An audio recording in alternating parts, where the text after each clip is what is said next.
Hola hermosa familia de Su Yapa Medios, qué bueno que están de nuevo con nosotros. Como cada miércoles siempre los temas del paciente diabético son una prioridad y hoy vamos a hablar de un tema que tiene que ver con nuestra tiroides, esta glándula tan importante para regular muchas funciones del cuerpo, y vamos a hablar de un tema bien interesante que se lo presento a continuación.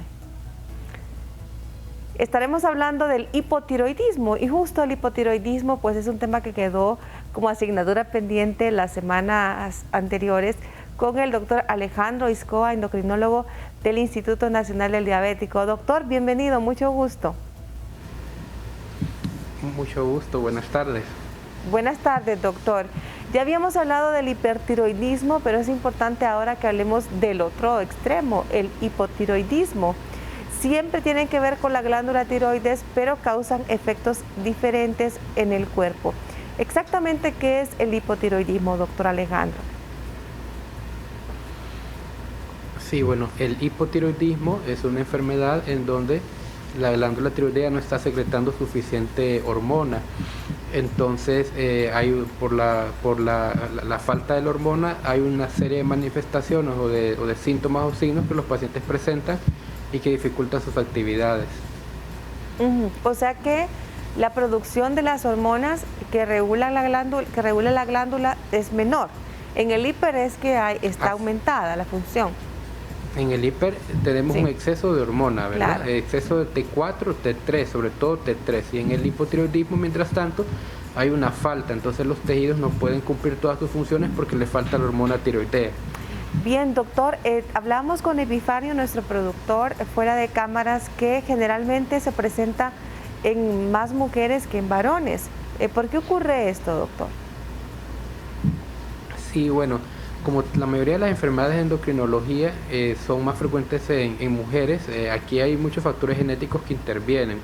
El tema de una mayor predisposición al desarrollo de enfermedades autoinmunes, y de hecho la enfermedad de tiroides, su origen en la mayoría de los casos es autoinmune. En el caso del hipotiroidismo, lo que ocurre es una destrucción de la glándula que ocurre con el tiempo por unos mecanismos de autoinmunidad, es decir, que es el mismo cuerpo el que destruye la glándula y disminuye la producción, y en ese sentido pues las mujeres tienen mayor predisposición. Hay otras causas aparte del autoinmune, que la más conocida es la tiroiditis de Hashimoto.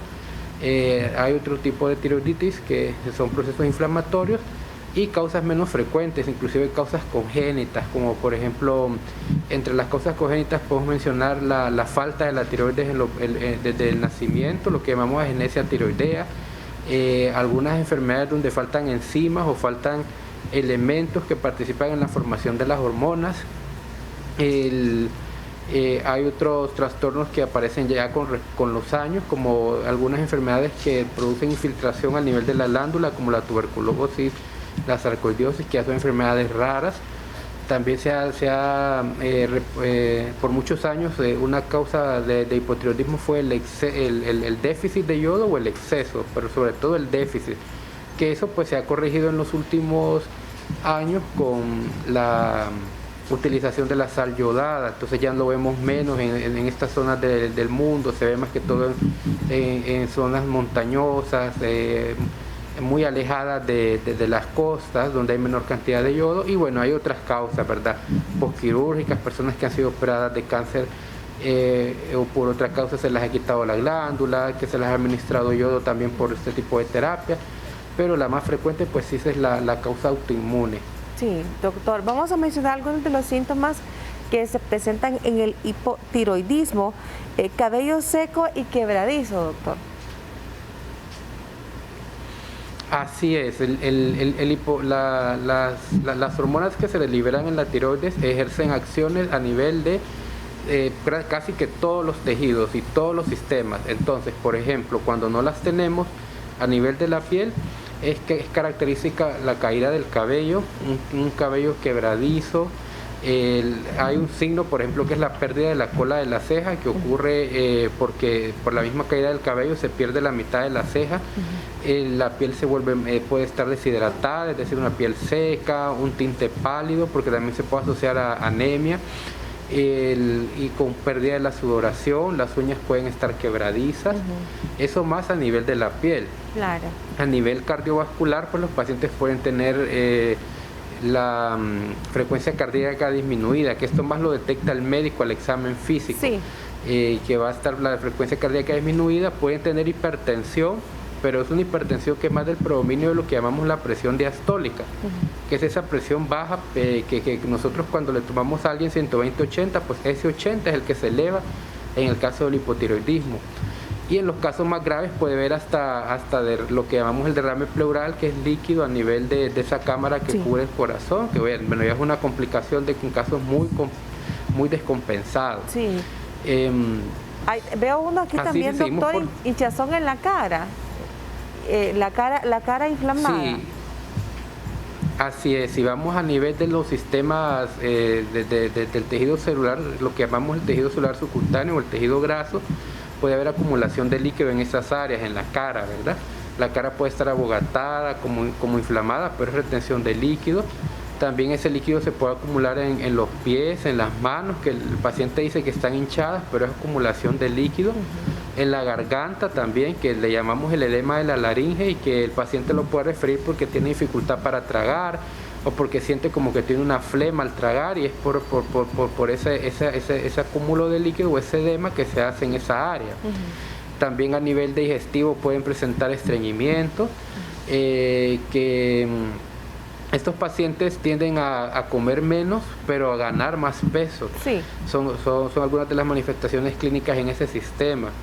Doctor. A nivel de los huesos pueden presentar dolores articulares, dolores en los músculos, en los miembros inferiores, que son también característicos. Noto también que la falta de memoria, doctor, es uno de los posibles síntomas que presenten algunos de los pacientes.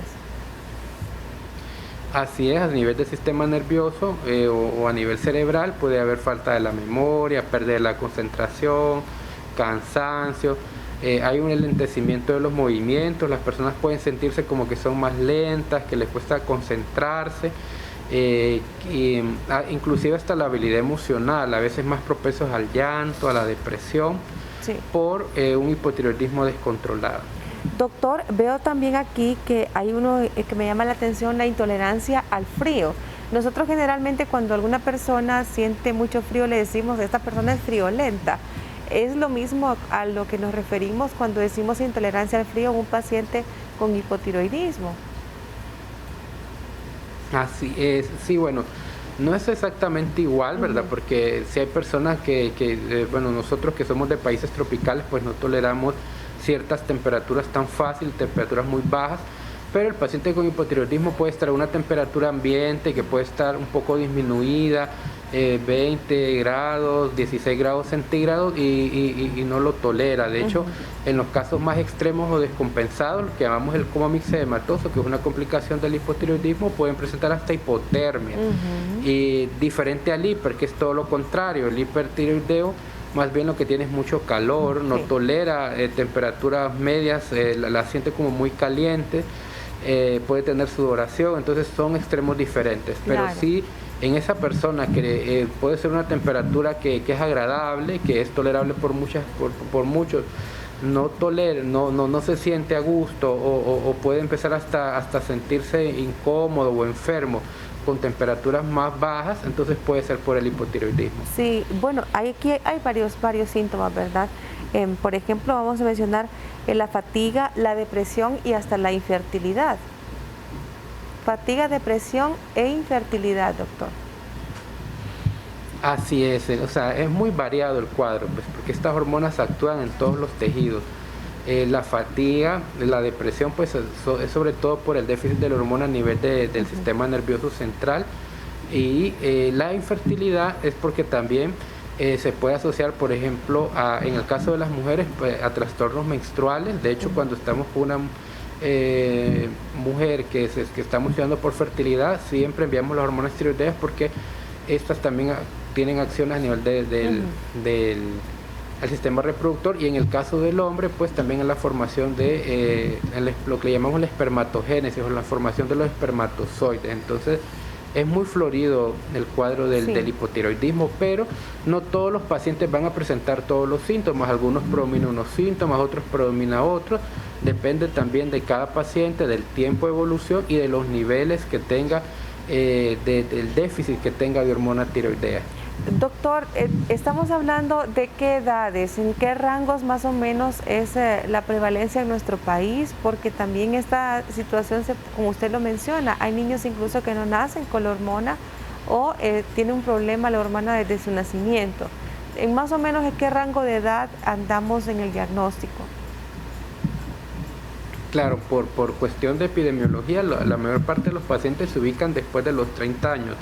Entre los 30, 40 hasta 60 años, pero puede ocurrir a cualquier edad, desde la infancia, en el tema del hipotiroidismo congénito, que hoy ya se empezó en Honduras a hacer la prueba de tamizaje en el Seguro Social para detección temprana del hipotiroidismo congénito, pero igual son casos infrecuentes, pero deben de investigarse, hasta los más frecuentes, que ocurren sobre todo después de los 30, 40 años, pero igual puede ocurrir en cualquier momento de la vida. Sí, bueno, doctor, es importante la pregunta que quiero hacerle. Hay muchas personas que se operan la glándula tiroides, que la extraen, pero hay criterios también de parte de un personal médico para determinar si se hace o no. Es decir, una persona puede convivir toda la vida con esta enfermedad y regularse con el suministro o el reemplazo hormonal, la sustitución, ¿lo puede hacer sin necesidad de quitar la glándula tiroides? Sí, bueno, en el caso del hipotiroidismo, la cirugía no está indicada como tratamiento, ¿verdad? La cirugía en el caso tiene sus indicaciones en tiroides más que todo asociadas al cáncer, algunos nódulos ovóseos, o un hipertiroidismo que no se compensa con un tratamiento médico y que no se puede usar yodo. En el caso del hipotiroidismo no está indicada la cirugía, el tratamiento del hipotiroidismo es sustitutivo. Lo que damos es, como hay un déficit de la hormona, el cuerpo no la está produciendo, entonces al paciente se le administra por fuera, por medio de pastillas, la famosa levotiroxina, que es la que más se usa, en la primera línea, pero también hay otros preparados como de liotironina, que es otro tipo de hormona tiroidea que puede estar indicada en algunos pacientes, pero sí en el hipotiroidismo es sustitutivo el manejo, ¿verdad? La cirugía como tratamiento no se indica en este tipo de pacientes. ¿El uso va a ser permanente de por vida, doctor, una vez que se diagnostique la enfermedad? ¿El uso de estas hormonas, la sustitución? Sí, eso depende de qué lo originó, ¿verdad? Depende de qué originó el hipotiroidismo y de cada paciente. Hay pacientes que usan el tratamiento, la mayoría es de por vida, sobre todo los que se asocia a la tiroiditis de Hashimoto, porque el proceso continúa destruyendo la glándula, o los que son de causa postoperatoria también es de por vida. Hay otros pacientes que no lo necesitan de por vida, porque el tratamiento del hipotiroidismo es muy dinámico. El paciente debe valorarse al menos 2 veces al año la TSH, y en cada consulta, en dependencia de las necesidades que el paciente tiene, de la edad y muchos factores alrededor, puede ser necesario aumentar la dosis, disminuirla y en algunos casos retirarla. Pero sí, la mayoría de los pacientes va a ser de por vida el tratamiento. Es importante, doctor, que le digamos a las personas muchas veces, como es una enfermedad, ¿verdad?, que afecta, esta hormona realmente regula muchas cosas en nuestro cuerpo, desde el apetito, la temperatura corporal, el estado de ánimo, como lo hemos mencionado, la memoria, la parte motora también, ¿verdad?, cuando se ve afectadas algunos, por ejemplo, tejidos. Entonces es multisistémica y algunas personas, pues lamentablemente, no logran tan fácilmente llegar al diagnóstico. ¿Cómo podemos dar un diagnóstico certero de la glándula con un examen de laboratorio, o hay que hacer una serie de pruebas para poder determinar que efectivamente es hipotiroidismo? Sí, bueno, el diagnóstico del hipotiroidismo, nosotros integramos tanto la clínica como la parte de los laboratorios. Siempre en endocrinología se hace integración de las dos áreas. Un paciente que ya presenta las manifestaciones clínicas o algunos antecedentes, le enviamos los laboratorios, que en este caso los de elección, los que utilizamos es la valoración de la TSH, que es una hormona que se secreta a nivel de la hipófisis, y de la hormona tiroidea, que aquí la que más importancia tiene es la T4 más que la T3. Entonces, con estas dos hormonas nosotros hacemos el diagnóstico junto con la clínica. En el hipotiroidismo clásico y el hipotiroidismo primario, que le llamamos hipotiroidismo primario, la T4 está disminuida con una TSH que va a estar elevada. También está el hipotiroidismo subclínico, donde la T4 va a estar normal con una TSH elevada entre 5 y 10, que tiene sus indicaciones de tratamiento uno y tiene sus indicaciones de tratamiento el otro. Y eso para hacer diagnóstico. Luego hay otra serie de exámenes que se envían en dependencia, por ejemplo, cuando queremos buscar el origen, a veces puede ser necesario enviar los anticuerpos antitiroideos para buscar enfermedades como la tiroiditis de Hashimoto. También el estudio de las complicaciones asociadas, por ejemplo la química sanguínea, porque estos pacientes se asocian a la elevación de colesterol, el hemograma, porque algunos pacientes con hipotiroidismo presentan anemia, y otros exámenes pues que se puedan ir realizando en dependencia del paciente. Igual en endocrinología valoramos todo. Cuando un paciente nos llega por hipotiroidismo, no solo nos centramos en la tiroides, vamos a ver cómo está la glucosa, cómo está la presión, cómo está el riñón, cómo está el resto de sistemas, porque la valoración de los pacientes pues claro, en endocrinología es integral. Es decir, doctor, que de repente sí efectivamente se dan las hormonas, la sustitución de las hormonas que no está produciendo correctamente la glándula tiroides, pero ya hay otras enfermedades que se asociaron a ello. Entonces, decir que podría tener otras complicaciones que no solamente se van a resolver con el uso de la hormona. Así es, en el caso del hipotiroidismo, por ser una enfermedad autoinmune, se puede asociar a otras enfermedades autoinmunes. Por ejemplo, hay pacientes que nos llegan con vitiligo, con artritis, con algunos tipos de anemias que son de causa autoinmunes. Entonces, bueno, si uno las sospecha en la clínica, las evalúa. También hay pacientes diabéticos con hipotiroidismo porque hay estudios que han encontrado alguna asociación, sobre todo en los tipo 1, porque la diabetes mellitus tipo 1 también es una enfermedad autoinmune. Entonces, siempre pues buscamos otras causas que se puedan asociar, pero claro, en dependencia de cómo nos va orientando la clínica, cuando hacemos el examen físico y cuando interrogamos al paciente. Y cuando vemos los antecedentes también familiares que son importantes. Eso es importante, doctor. Hablemos ahora también de la parte de alimentación. Ya dijimos hipotiroidismo, poca necesidad de alimento, pero sí un aumento considerable de peso en el paciente. ¿Cómo poder regular esta situación? Depende de ello también la ayuda de un psicólogo para ayudar en la situación de su estado de ánimo. Sí, el tratamiento siempre es multidisciplinario, ¿verdad? Entonces, en el caso de la alimentación, estos pacientes pues tienen bajo apetito, pero están aumentando de peso y se asocia al aumento de colesterol. Entonces aquí tenemos que administrar una alimentación, lo que llamamos cardiosaludable, donde hacemos uso de una alimentación balanceada que incluya las cantidades adecuadas de verduras, de frutas, la cantidad adecuada de proteína, de carbohidratos y la cantidad adecuada de grasas que el paciente necesita. Evitar los excesos de las grasas saturadas o de las grasas trans. También el consumo de sal, es decir, es una alimentación cardiosaludable, porque el hecho que al paciente le tenga una tendencia a aumento del colesterol, entonces pues también aumenta lo que llamamos riesgo cardiovascular, y por eso es una alimentación saludable, la actividad física que también ayuda al paciente. Claro, a medida que vamos haciendo el tratamiento sustitutivo, porque el paciente con hipotiroidismo también siente que se siente cansado, siente que no tiene energía, entonces a medida que hacemos el tratamiento sustitutivo vamos incorporando la actividad física y el apoyo psicológico, que también hay pacientes que lo van a requerir, sobre todo esos casos donde ya se presentan con depresión, con la habilidad emocional, y que aparte de tratamiento sustitutivo pues se pueden apoyar del profesional de la psicología. Muy bien, lo más importante es detectarlo a tiempo, no dejar pasar esto o pensar que no, ya se me va a quitar esto, quizás es estrés que estoy viviendo. Hay que tomar un tratamiento oportuno con los especialistas que lo indiquen. Doctor Alejandro, gracias por habernos acompañado. Si Dios lo permite, pronto lo vamos a tener de nuevo. Quisiera que, aparte del INADI, pues ya sabemos que ahí atiende por las mañanas, ¿tiene algún horario de atención en la parte privada, en otro lugar, y algún número de teléfono para que lo contacten? Sí, estamos nosotros en el Instituto del Diabético por las mañanas, de 7 de la mañana a 1, y pues en las tardes en el Hospital Centro Urológico Hondureño, de 2 de la tarde a 8 de la noche.